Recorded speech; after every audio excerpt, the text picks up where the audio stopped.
Lectura del libro de los Hechos de los Apóstoles. En aquellos días, al crecer el número de los discípulos, los de lengua griega se quejaron contra los de lengua hebrea, diciendo que en el suministro diario no atendían a sus viudas. Los 12 convocaron al grupo de los discípulos y les dijeron: ¿no nos parece bien descuidar la palabra de Dios para ocuparnos de la administración? Por tanto, hermanos, escoged a 7 de vosotros, hombres de buena fama, llenos de espíritu y de sabiduría, y los encargaremos de esta tarea. Nosotros nos dedicaremos a la oración y al ministerio de la palabra. La propuesta les pareció bien a todos y eligieron a Esteban, hombre lleno de fe y de Espíritu Santo, a Felipe, Prócoro, Nicanor, Timón, Pármenas y Nicolás, prosélito de Antioquía. Se los presentaron a los apóstoles y ellos les impusieron las manos orando. La palabra de Dios iba cundiendo y en Jerusalén crecía mucho el número de discípulos. Incluso muchos sacerdotes aceptaban la fe. Palabra de Dios. Que tu misericordia, Señor, venga sobre nosotros como lo esperamos de ti. Que tu misericordia, Señor, venga sobre nosotros como lo esperamos. Aclamad justos al Señor, que merece la alabanza de los buenos. Dad gracias al Señor con la cítara. Tocad en su honor el arpa de 10 cuerdas. Que tu misericordia, Señor, venga sobre nosotros como lo esperamos de ti. Que la palabra del Señor es sincera y todas sus acciones son leales. Él ama la justicia y el derecho, y su misericordia llena la tierra. Que tu misericordia, Señor, venga sobre nosotros como lo esperamos de ti. Los ojos del Señor están puestos en sus fieles, en los que esperan en su misericordia, para librar sus vidas de la muerte y reanimarlos en tiempos de hambre. Que tu misericordia, Señor, venga sobre nosotros como lo esperamos de ti. Ha resucitado Cristo, que creó todas las cosas y se compadeció del género humano. El Señor esté con ustedes.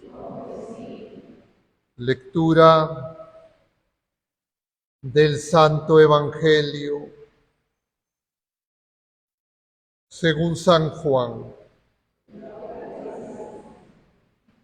Al oscurecer, los discípulos de Jesús bajaron al lago, embarcaron y empezaron a atravesar hacia Cafarnaúm. Era ya noche cerrada y todavía Jesús no los había alcanzado. Soplaba un viento fuerte y el lago se iba encrespando. Habían remado unos 5 o 6 kilómetros cuando vieron a Jesús que se acercaba a la barca, caminando sobre el lago, y se asustaron. Pero él les dijo: soy yo, no teman. Querían recogerlo a bordo, pero la barca tocó tierra enseguida, en el sitio a donde iban. Palabra del Señor.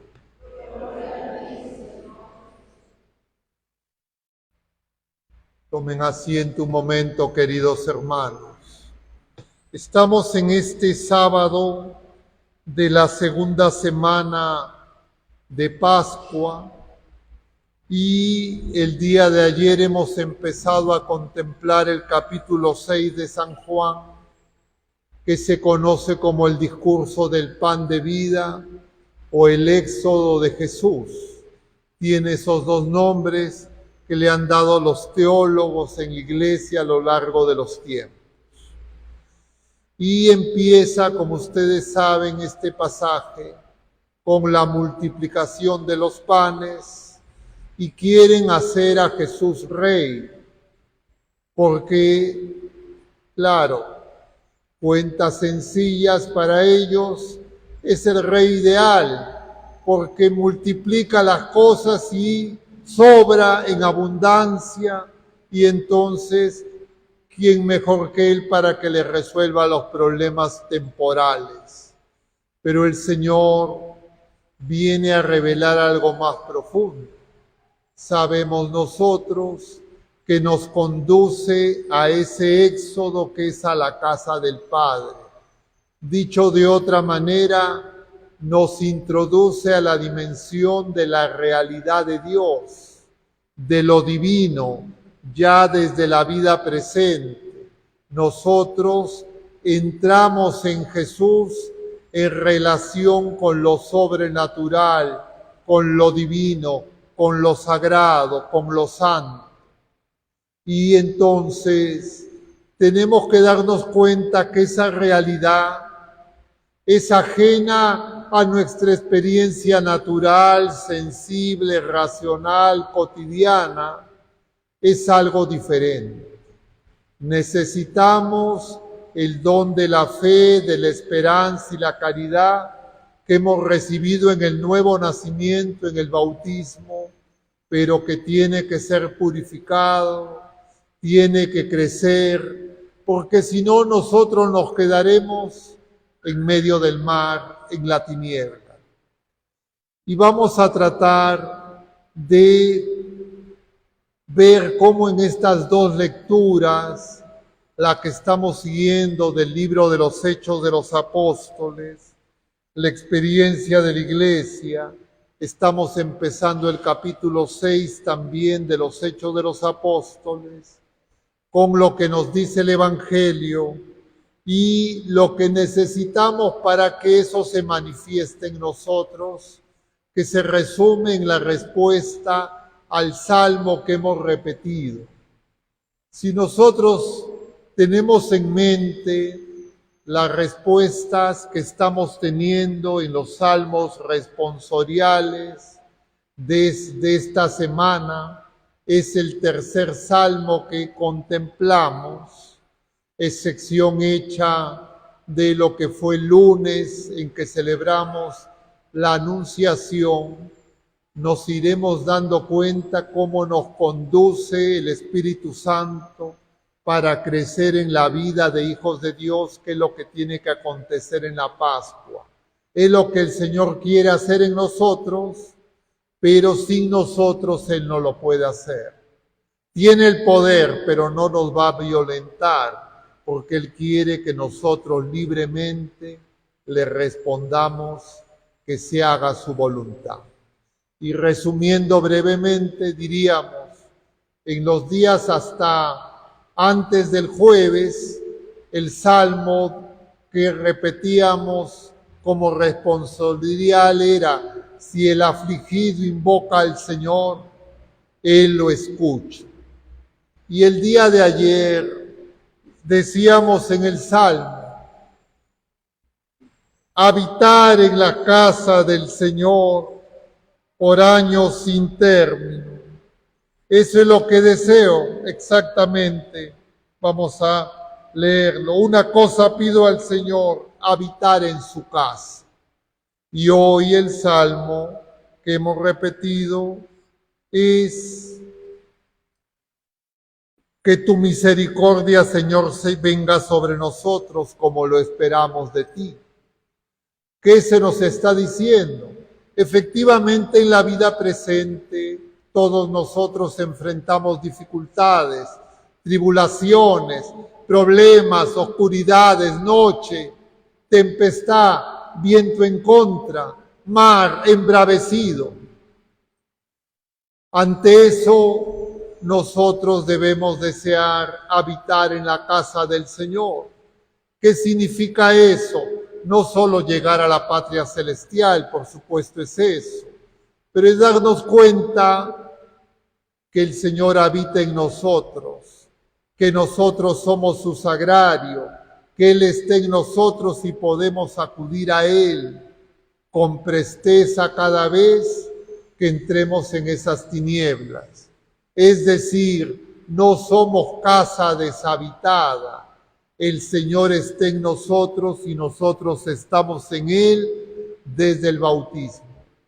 Sin la fe, sin la esperanza y la caridad que tiene que crecer día a día, no nos vamos a dar cuenta. Lo único que vamos a ver es lo temporal, lo pasajero, lo material, lo sensible. Y para que eso se encienda, se actualice, se renueve, necesitamos que el amor misericordioso de Dios, el Espíritu Santo, encienda como ese cirio que encendemos en cada celebración eucarística en el tiempo de Pascua, que también esté encendido en cada bautismo, que también esté encendido cuando se celebra la confirmación y cuando se ordenan a los presbíteros, y que también esté encendida cuando celebramos una misa de exequias. Es decir, el Espíritu, el amor de Dios, el Espíritu de Cristo nos tiene que renovar, porque el ser humano pasa generalmente en esta peregrinación de un conocimiento intelectual a una experiencia personal de amor con Dios, que es amor. Y eso, en este tiempo de Pascua, es el don que el Señor nos quiere hacer, y por eso ya desde ahora todo se dirige a Pentecostés. Veamos cómo se cumple eso o cómo se nos enseña esto en las lecturas de hoy. Empecemos tal vez primero por la iglesia naciente. Hasta los versículos anteriores en el capítulo 5 del libro de los Hechos de los Apóstoles están llenos, diríamos, del fuego del amor de Dios, porque están viendo las maravillas. Pedro y Juan han visto levantarse un paralítico de nacimiento que entra por sus propios medios al templo. Han visto cómo la gente, más de 5,000, piden el bautismo, pero también han visto la reacción hostil de los miembros del Sanedrín, que los quieren condenar, y finalmente, por la mirada de Gamaliel, prefieren azotarlos, pero dejarlos, porque si no es de Dios, les dice Gamaliel, eso va a desaparecer. Nosotros también podemos vivir en esas ambivalencias. Nosotros también hay momentos en que nos podemos entusiasmar con las cosas de Dios.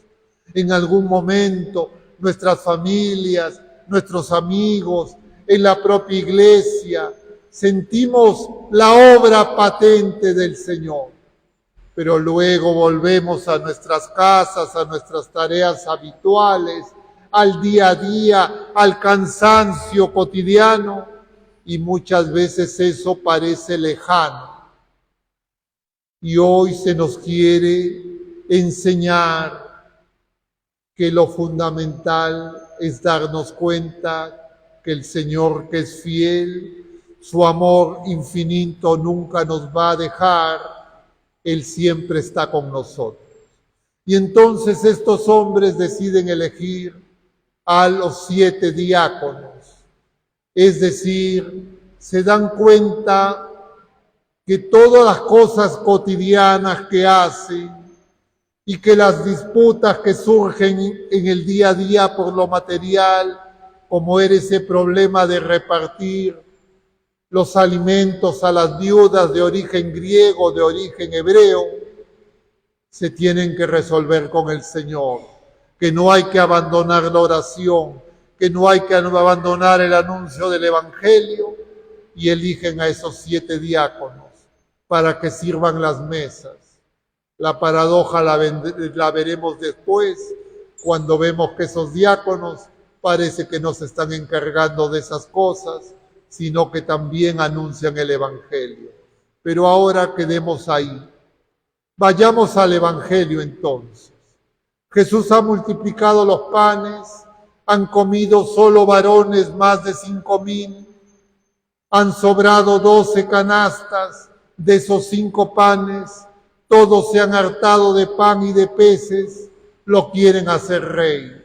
Lo buscan por las cosas materiales, los 2 apóstoles con los que dialoga Jesús no entienden y están pensando solo con una mirada humana. Y entonces el Señor multiplica los panes, lo quieren hacer rey, Él no acepta. Aceptará ser rey en la cruz. Y entonces va al monte a orar. Y desde lejos está viendo a los apóstoles que están en la barca con el viento en contra. Avanzada la noche, están en medio del lago. Y Jesús se acerca a ellos caminando sobre las aguas. Les dice, no tengan miedo, yo soy. Y apenas hacen el intento de que suba la barca, llegan al puerto. ¿Qué significa eso?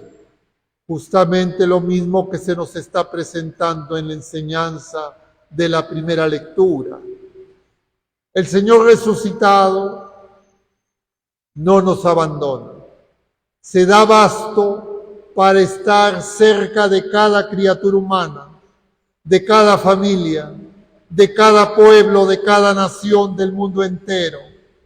Nunca quita los ojos de nosotros, nunca nos va a negar su auxilio, su ayuda, pero Él quiere que crezcamos en confianza. Y hay momentos en que las criaturas humanas, nosotros vamos a experimentar y puede parecernos que el Señor no está, que nuestra oración no es escuchada, que los problemas sobrevienen uno tras otro. Y ahí es el momento de la prueba. Tenemos solo 2 opciones: o desesperarnos y contar con solo nuestras fuerzas, o pedirle al Señor que venga en nuestro auxilio, que su misericordia se manifieste. Y si es que así hacemos, inmediatamente llegaremos a puerto. Porque la peregrinación en la vida presente, diríamos más aún, el camino que es Jesús, que es el que tenemos que recorrer, es un camino que va sobre tierra firme y va también sobre el mar, representando ese mar al mundo, a lo inestable, a lo incierto, a lo que no conocemos y muchas veces en noche cerrada.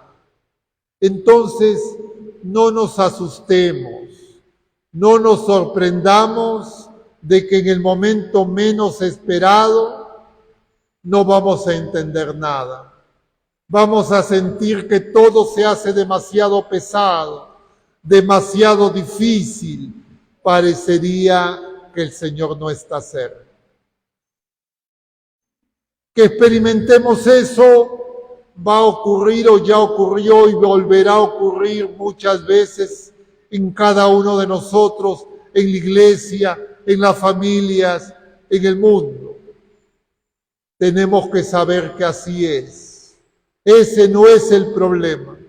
El problema es si es que en esos momentos invocamos al Señor, pedimos su auxilio o creemos que Él se desentiende de nosotros, que no le importa lo que nos ocurre. Y la diferencia entre ambas formas de enfrentar la vida de fe es radicalmente distinta. Si nosotros creemos que al Señor no le importa, nos vamos a hundir. No significa que el Señor no va a actuar, pero tendremos que beber el cáliz, como dice en otra parte de la Escritura, hasta las heces.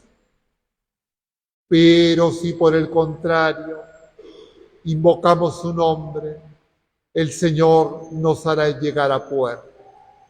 Pero esto que sirve para el camino, para el peregrino, es mucho más profundo.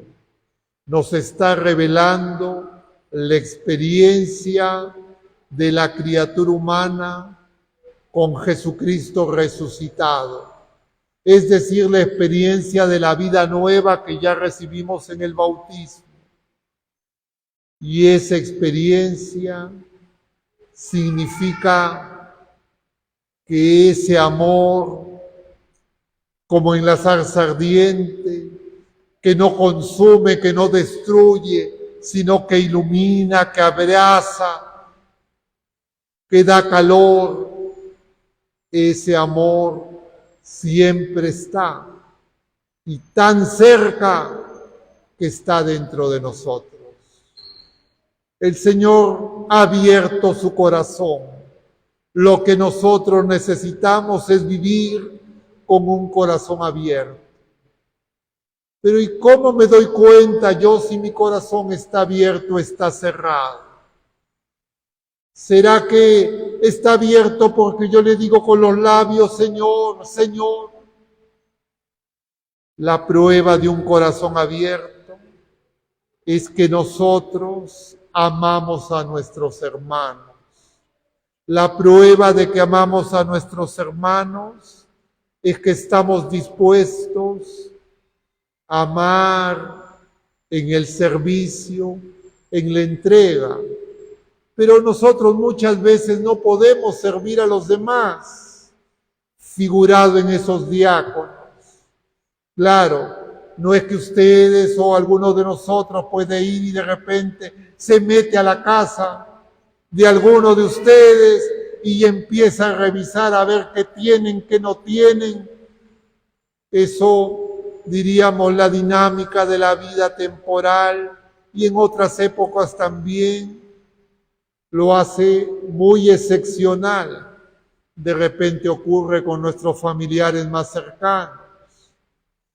Igual, saber cuáles son las necesidades de los demás es algo que si es que los demás no los manifiestan, difícilmente nosotros podemos imaginar.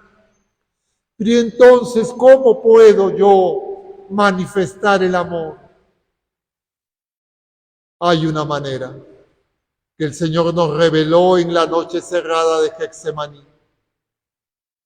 Mantenernos despiertos en oración con Él. Eso es la Santa Misa. Y por eso en la misa pedimos por todos. Hay personas, y les pido disculpas si es que a ustedes los incomodo, que no les gusta cuando uno menciona muchos nombres o cuando uno hace peticiones muy largas. Y claro, es porque no nos damos cuenta. Pero en realidad nosotros, cuando venimos a la misa y se mencionan muchos nombres, se piden por muchas personas, por muchas necesidades distintas, tendremos que dar gracias, porque estamos de repente teniendo ese momento privilegiado en que podemos servir a nuestros hermanos, incluso a personas que no conocemos, incluso a personas que ni sabíamos que existían. Y ahora, como en todas las misas, pedimos por nuestros hermanos que peregrinan con nosotros y los que ya partieron. Y claro, uno empieza a comprender qué grande es la familia de los hijos de Dios, qué grande es el vínculo que el Señor ha establecido en nosotros y que muchas veces nosotros no nos damos cuenta, porque solo nos fijamos en los más inmediatos, en los más cercanos. Y la oración en la iglesia, dentro de la misa, es la oración más perfecta, porque el Señor nos enseña a orar. Yo no sé, yo supongo que ustedes todos los días hacen algo de oración, algunos más, Pero pregúntense ustedes, si hacen su oración personal en su casa, en el templo, ¿qué tanto piden por los demás? ¿Qué tanto agradecen por los demás? ¿Qué tanto damos gracias al Señor porque es infinita su misericordia? Y cualquiera que haga ese ejercicio se va a dar cuenta que no lo hace de manera tan densa, tan profunda, tan intensa, como lo hacemos cuando venimos a la Santa Misa. Sea quien sea el sacerdote que presida en el nombre de Cristo, es decir, la misa es la escuela de la oración, y la oración nos lleva a la fuente del amor misericordioso, al corazón abierto del Señor, y el Señor va a suscitar en nosotros no miedo, sino el deseo de poner todas nuestras intenciones en sus manos, y eso nos hará llegar a puerto. Eso hará que no solo estaremos atravesando circunstancias de incertidumbre, sino que muchas veces estaremos sobre tierra firme, caminando a plena luz, con la seguridad que no estamos solos. Pidamos pues hoy que el Señor nos ayude como iglesia peregrina a ser comunidad de oración, a cada uno de nosotros, a nuestra comunidad parroquial, a nuestras familias, para que así experimentemos la vida nueva, la vida de los hijos de Dios. Que así sea.